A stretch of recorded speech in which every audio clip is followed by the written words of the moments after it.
নমস্কার বন্ধুরা, সুপ্রিয়া রান্নাঘরে আবারও একটা নতুন পর্বে তোমাদের সকলকে স্বাগত।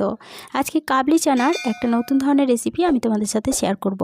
বন্ধুরা, আশা করি এর আগে তোমরা অনেক ধরনের কাবলি চানার রেসিপি বানিয়ে খেয়েছো, কিন্তু আজকে হাতে মেখে খুব কম সময়ে একেবারে নতুন ধরনের এই কাবলি চানার রেসিপিটা একবার বানিয়ে খেয়ে দেখবে।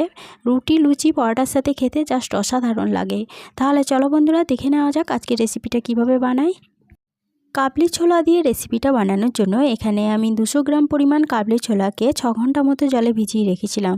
কাবলি ছোলাগুলো জলে খুব ভালো মতো ভিজে গেছে। এবার এই কাবলি ছোলা একটা সাইডে সরিয়ে রাখছি। এইদিকে নিয়েছি দুটো মিডিয়াম সাইজের আলুগুলোকে আমি ঠিক এইভাবে ডুমো ডুমো করে কেটে নিয়েছি। তারপরে আলুগুলো জল দিয়ে খুব ভালোভাবে ধুয়ে নিয়েছি। এই আলুগুলো একটা সাইডে সরিয়ে রাখছি। এদিকে নিয়েছি একটা প্রেসার কুকার। এই প্রেসার কুকারের মধ্যে সমস্ত কাবলি ছোলাগুলো দিয়ে দেব। সমস্ত কাবলি ছোলাগুলো প্রেসার কুকারের মধ্যে দিয়ে দিলাম। এবার কেটে রাখা আলুগুলোও দিয়ে দিচ্ছি। এরপরে এর মধ্যে দিয়ে দেব পরিমাণ মতো জল। এরপরে প্রেসার কুকারের ঢাকনাটা বন্ধ করে গ্যাসের ওভেনে বসিয়ে দিলাম। এবার এই কাবলি ছোলাগুলোকে সিদ্ধ করে নেব। গ্যাসের সিমটা প্রথমে হাইতে রেখে 2টো সিটি, তারপরে লো ফ্লেমে আরও 3টে সিটি দিয়ে কাবলি ছোলাগুলোকে সিদ্ধ করে নিয়েছি। এরপরে কাবলি ছোলার মধ্যে যে জলটা ছিল সেটা ঝরিয়ে অন্য একটা পাত্রের মধ্যে রেখে দিয়েছি।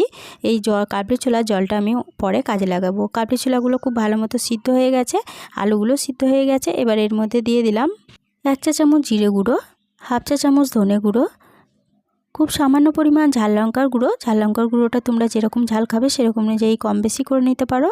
দিয়ে দিচ্ছি 1 চা চামচ হলুদের গুঁড়ো। কালারের জন্য দিয়ে দিচ্ছি হাফ চা চামচ কাশ্মীরি লঙ্কা গুঁড়ো। এটা একদমই অপশনাল, তোমরা না চাইলে এটা স্কিপ করে যাবে। এবার দিয়ে দিচ্ছি 1 টেবিল চামচ টমেটো সস। এবার এর মধ্যে দিয়ে দেবো স্বাদ অনুযায়ী লবণ। দিয়ে দিচ্ছি কিছুটা কাসুরি মেথি। আর স্বাদের ব্যালেন্সের জন্য দিয়ে দিচ্ছি 1 চা চামচ চিনি। এখানে আমি 1 চা চামচ চিনি ব্যবহার করেছি, তবে মিষ্টির পরিমাণটা তোমরা যদি কম খেতে চাও তাহলে পরে কম দিতে পারো। দিয়ে দিচ্ছি 6 থেকে 7টা চেরা কাঁচা লঙ্কা। কাঁচা লঙ্কা ঝালটা তোমরা যেরকম খাবে সেরকম অনুযায়ী কম বেশি করে নিতে পারো। এবার দিয়ে দিচ্ছি একটা ছোট সাইজের পেঁয়াজ কুচি। পেঁয়াজটাকে আমি এইভাবে লম্বা লম্বা করে কুচি করে রেখেছিলাম। পেঁয়াজ কুচিটা দিয়ে দেওয়ার পরে দিয়ে দিচ্ছি 1 টেবিল চামচ কাঁচা সরষের তেল। এবার এই সমস্ত উপকরণ হাত দিয়ে খুব ভালোভাবে মেখে নেব। কোনো রকম মশলা বাটা ঝামেলা ছাড়াই হাতে মেখে এরকমভাবে একবার কাবলি চানা রেসিপি বানিয়ে দেখবে। রুটি, লুচি, পরোটার সাথে খেতে জাস্ট অসাধারণ লাগে আর খুব কম সময়ে বানানো হয়ে যায়।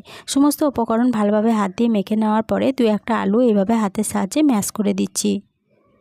2-1টা আলু ম্যাশ করে দেওয়ার পরে আবারও খুব ভালোভাবে এটাকে মেখে নিয়ে এর মধ্যে দিয়ে দিচ্ছি পরিমাণ মতো জল।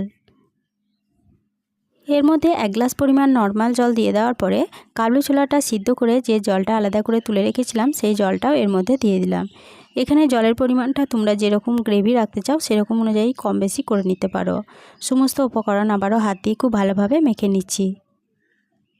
সমস্ত উপকরণ মেখে নেওয়ার পরে গ্যাসের ওভেনে কড়াইটাকে বসিয়ে দিলাম। এরপরে গ্যাসটা অন করে এটাকে গ্যাসের সিমটা মিডিয়ামে রেখে বেশ কিছুক্ষণ রান্না করে নেব।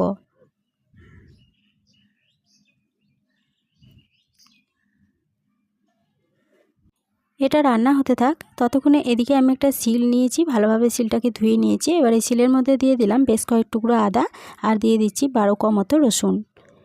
এবার এই আদা রসুনটাকে থেতো করে নেব।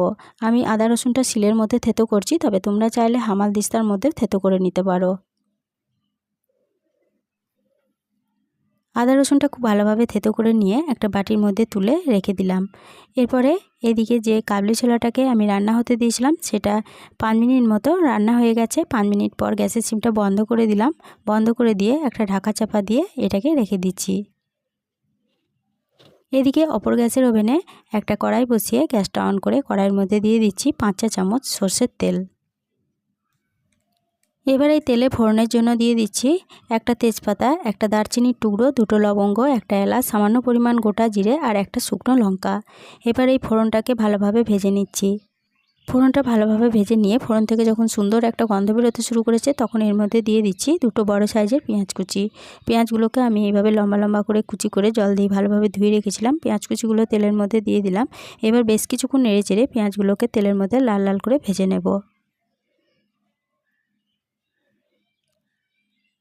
বেশ কিছুক্ষণ নেড়ে চেড়ে পেঁয়াজ কুচিগুলোকে তেলের মধ্যে লাল লাল করে ভেজে নেওয়ার পরে থেতো করে রাখা আদা আর রসুন এর মধ্যে দিয়ে দিলাম।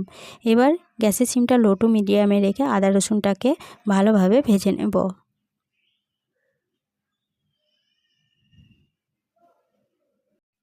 গ্যাসের সিমটা লো টু মিডিয়ামে রেখে আদা রসুন বাটাটাকে 5 মিনিট মতো কষিয়ে নিয়েছি। আদা রসুন থেকে যখন কাঁচা গন্ধটা চলে গেছে, ভালোভাবে ভাজা হয়ে গেছে, তখন এর মধ্যে রান্না করে রাখা কাবলি ছোলাটা এর মধ্যে দিয়ে দিলাম।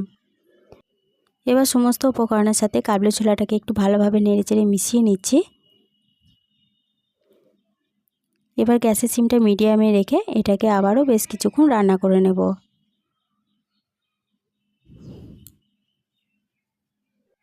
কাবলি চানাটাকে আবারও 3 মিনিট মতো রান্না করে নেওয়ার পরে এর মধ্যে দিয়ে দিলাম খুব সামান্য পরিমাণ গরম মশলার গুঁড়ো।